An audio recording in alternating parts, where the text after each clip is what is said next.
Борбордук шайлоо комиссиясы Ата Мекен партиясынын лидери Өмүрбек Текебаевга депутаттык мандатын кайтарып берүү мыйзамдуу болгон деген негизде жогорку сотко кайрылды. Бул тууралуу маалыматты БШКнын мүчөсү Кайрат Осмоналиев Next'га билдирди. Эми азыркы учурда Текебаевдин статусу кандай? Бул соттолгон адамбы? Эгер соттолгон адам болсо, анда албетте депутат жана эме депутат боло албайт. Азыркы учурда мунун статусу чектүү адамбы мен билбейм. Бирок соттолгон адам эмес деп биз Борбордук шайлоо комиссияда отурумда биз чечтик. Ошондуктан биз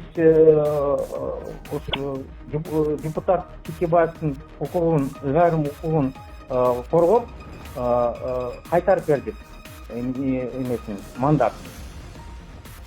Ошондуктан акыркы жумада биз жогорку сотко кайрадан өзүбүздүн жана туруктуу позиция менен кайрылып, өзүбүздүн позициябызды турабыз да.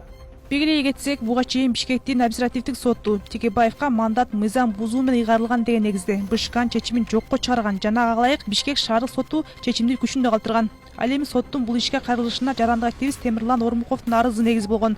Бирок Ата Мекен партиясынын лидери Өмүрбек Текебаев муну саясий чечим деп баалаган. Ошондой эле Текебаев мурдагы бийлик алып койгон мандаттын ага кайтарылып берилбешине азыркы бийликте тургандар да кызыктар экенин айткан. Эске салсак, Ата Мекен партиясынын лидери Өмүрбек Текебаев 2015-жылкы шайлоого өз партиясынын тизмесин баштап келип шайланып, фракция лидери болуп турган. 2017-жылы Текебаев Мегаком иши боюнча сот жообуна тартылганда мандатынан ажыратылган. Ал эми анын ордуна Искендер Гайыпкулов депутат болуп келген. Бирок кийин кайрадан 2020-жылы жогорку сот Мегаком ишин жаңы жагдайларга байланыштуу кайра кароого жөнөткөндөн кийин Ата Мекен фракциясынын мүчөсү Садык Шернияз өзүнүн депутаттык мандатын партия лидерине ыйгаруу өтүнүчү менен БШКга арыз жазган. Ал эми БШК арызды канааттандырган.